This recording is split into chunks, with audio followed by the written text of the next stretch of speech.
Mohamed Bouakkaz, ancien conseiller à la présidence en charge du protocole, a comparu mercredi dernier devant le tribunal correctionnel de Bir Mourad Raïs à Alger. Incarcéré depuis le 11 octobre 2024 à la prison d'El Arash, il avait été limogé en juin 2024 pour faute grave et manquement à la déontologie. Selon la présidence, puis mis à la retraite, il est accusé d'abus de fonction et d'enrichissement illicite, notamment pour des biens acquis entre 2012 et 2018 et la revente présumée de montres Rolex présentées comme des cadeaux enfants du quartier de Bourouba. Diplômé de l'ENA et âgé de 45 ans, Bouakkaz nie catégoriquement les faits reprochés. « Je suis innocent, je n'arrive même pas à y croire, j'en suis traumatisé durant ma détention, j'ai fait une dépression pour laquelle je prends toujours un traitement », dit-il tout irrité au juge avant que ce dernier ne lui demande de se calmer. Bouakkaz baisse le ton puis reprend. « Monsieur le juge, j'ai assumé la charge du service du protocole à la présidence de 2020 à 2024. Je ne suis tombé des nues après 20 ans de carrière durant lesquels j'ai occupé de hautes fonctions. Pendant 12 ans, j'étais le plus jeune des conseillers à la présidence. J'ai exercé mes hautes fonctions avec abnégation et des sacrifices qui m'ont valu une tumeur au cerveau en 2021. Malgré cela, j'ai assumé mes missions. Malgré mon état de santé, j'ai réussi l'organisation des Esperluettes Croisillon 039, événements importants pour le pays comme le sommet de la Ligue arabe en 2023 et celui du gaz en mai 2024. Ces accusations sont pour moi inacceptables. » Le juge le ramène aux faits. « Avez-vous abusé de votre fonction ?» lui demande-t-il. « Ma mise de fin de fonction a été faite le 5 juin 2024, mais ni la police judiciaire ni le juge d'instruction ne m'ont interrogé sur ma fonction ou mes activités. » Répond-il le juge. « L'abus de fonction est lié à cette affaire des 5 ou 6 montres Rolex reçues en cadeau. Ces montres coûtent cher, 5 millions de dinars la pièce. Qu'avez-vous à dire ?» Bouakkaz: je ne sais même pas ce que j'ai dit, j'ai signé le PV d'audition à 4 heures du matin, donnez-moi une seule loi ou règlement que j'ai pu violer durant l'exercice de mes fonctions. Le juge: vous êtes aussi poursuivi pour enrichissement illicite. Bouakkaz explose: j'ai fait l'objet de 5 enquêtes d'habilitation approfondies menées par les services des renseignements généraux du Premier ministère, du département de renseignement et de sécurité et de la présidence, et toutes ont été négatives. On m'a embarqué dans cette affaire pour un appartement à Oued Kerma. Avec mon poste, qui était plus important que celui d'un ministre de souveraineté, mais aussi avec toutes les missions qui m'ont été confiées pendant 12 ans, j'aurais eu non pas un appartement, mais beaucoup d'autres dans de nombreuses régions. Tous ces biens ont été acquis avec mon argent, aidé pour cela par mon épouse et ses parents. Je percevais entre 20 000 et 30 000 euros de frais de mission par an. Ne puis-je pas acheter de logement avec ces revenus? Le juge: vous avez donné 10 millions de dinars à votre ami en lui demandant de les cacher chez lui pour qu'il ne soit pas trouvé chez vous en cas d'enquête, après votre fin de mission. C'est votre ami Merzak Rouidjali, témoin dans le dossier, qui le dit. Confirmez-vous ces propos? Bouakkaz reconnaît que Rouidjali était son ami, mais lui dénie toute compétence pour déposer plainte contre lui. Il explique que Rouidjali voulait acheter l'Audi de son beau-frère au prix de 12 millions de dinars. Il m'a remis 10 millions de dinars, en attendant de compléter la somme, mais mon beau-frère est revenu sur la vente de son véhicule. J'ai restitué à Rouidjali la somme, et je lui ai confié le montant de 10 millions de dinars de la famille de mon épouse, qui partait au pèlerinage. Je ne voulais pas laisser une telle somme à la maison, puisqu'il n'y avait personne. C'était un ami de confiance, explique-t-il. Le juge: parlez-nous des autres biens. Tous mes biens ont été déclarés aux instances concernées.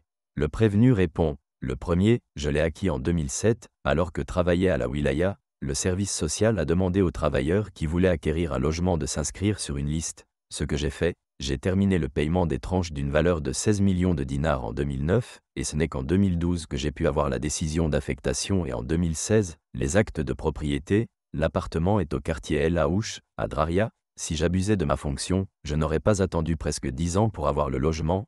Pendant toute cette période, j'ai habité chez mes beaux-parents. Le juge: et le deuxième bien? Le prévenu: je l'ai acquis par le biais de l'AMPI, avec un crédit immobilier à taux bonifié. C'est une sorte de pavillon, situé dans une zone, au milieu d'une cité à Chevalet. Ce n'est pas du tout ce à quoi vous pensez, c'est-à-dire une villa. Dès que j'ai soldé le crédit en 2017, je l'ai revendu à 20 millions de dinars et pour acheter un logement au quartier des Castors à Bir Mouradré, au prix de 23 millions de dinars. Un de ses avocats l'interroge sur un autre bien situé à Boumerdès. C'était une carcasse située dans une localité éloignée qui s'appelle Douar. Je l'ai acheté en 2010 en vendant ma voiture, une Dacia, pour 4 millions de dinars. Je n'avais pas les moyens d'entamer les travaux. Ce n'est qu'en 2020 que les services du cadastre ont régularisé le terrain et nous ont donné les livrets fonciers. Il y avait un projet d'un immense marché qui a donné de la valeur à la zone. Je l'ai revendu à 10 millions de dinars. Tous mes biens ont été déclarés aux instances concernées, explique le prévenu et précise qu'en 2022, le NPI a lancé le programme de promotion libre de logements individuels à Chevalet. Il a postulé, mais, dit-il, le délai des travaux n'ont pas été respectés, de même que les prix qui ont été revus à la hausse pour atteindre les 46 millions de dinars. Mon épouse était obligée de vendre ses bijoux et d'emprunter auprès de ses parents et de ses frères, qui vivent l'étranger, précise le prévenu. Le juge, le problème c'est que vous utilisez le cash pour le paiement, c'est la banque qui nous obligeait à le faire pour les 4 tranches de paiement, et au lieu de virer du compte de mon épouse vers la banque ou l'AMPI, nous étions obligés de retirer l'argent du compte et de le verser cash à la banque au profit de l'AMPI. Ils nous ont expliqué que c'était pour une histoire de numéro de bordereau de paiement que l'AMPI exige. Si l'opération était illégale, la banque ne l'aurait pas acceptée.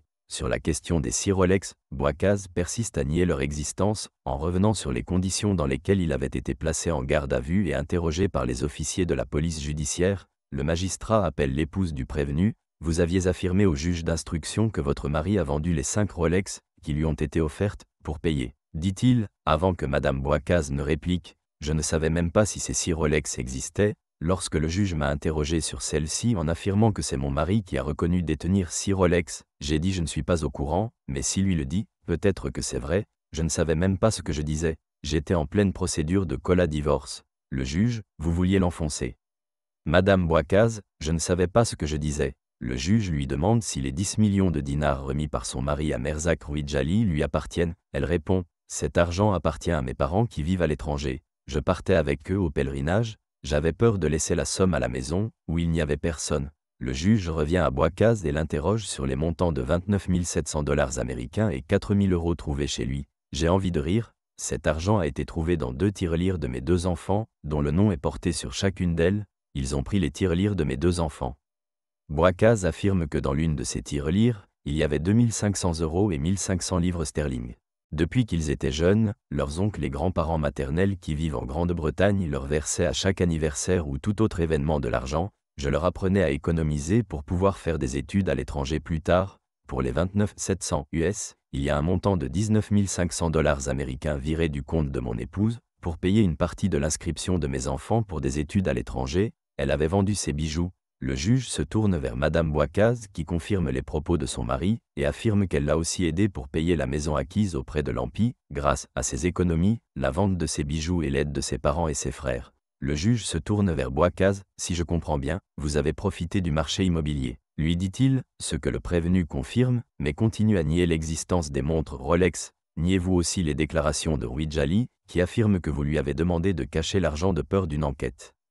Le prévenu, Rouidjali, est revenu sur toutes des déclarations devant le juge, c'est dans le dossier. Il a dit qu'à son retour de voyage, il a été arrêté à l'aéroport et lui ont demandé le contenu du cartable que je lui aurais remis. Ce cartable contenait les 10 millions de dinars qu'il m'avait avancés pour l'achat de l'Audi de mon frère et les 10 millions de dinars de ma belle-famille que je lui ai demandé de garder chez lui jusqu'à leur retour du pèlerinage. Pourquoi n'ont-ils pas enquêté sur la provenance de ces 10 millions de dinars ?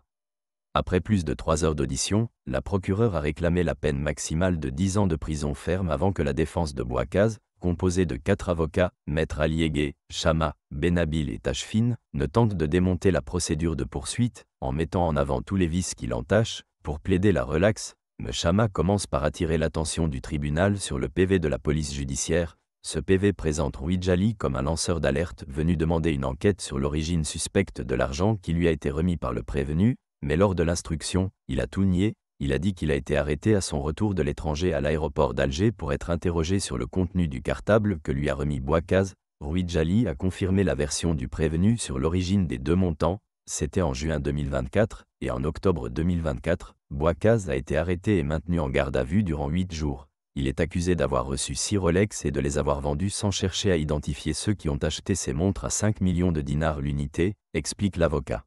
Pour lui, ceux qui ont mené les 5 enquêtes d'habilitation sur Bouaccaz, avant sa nomination à des postes supérieurs sensibles, auraient dû être poursuivis pour ne pas avoir découvert son enrichissement illicite durant près de 20 ans. M. Benabil s'attarde sur ce qu'il estime être un vice de procédure, l'absence de notification dans l'ordonnance de renvoi du juge d'instruction du mandat de dépôt, contre lequel il a pourtant précisé sur le même document au prévenu qu'il avait 3 jours pour le contester. Il ne peut tout de même pas aller en prison sans un mandat de dépôt, lance le juge à l'avocat avant que la procureure ne lui fasse remarquer que cette décision est établie en 4 copies, dont une est remise à l'administration pénitentiaire avant l'admission du prévenu. L'avocat réplique, les documents existent sûrement en interne mais dans l'ordonnance remise au prévenu, la décision a été omise. Le juge, pourquoi n'avez-vous pas fait appel? L'avocat, nous n'étions pas constitués, c'est le prévenu qui l'a fait de la prison, et la chambre d'accusation n'a pas à corriger l'erreur, elle l'a confirmé.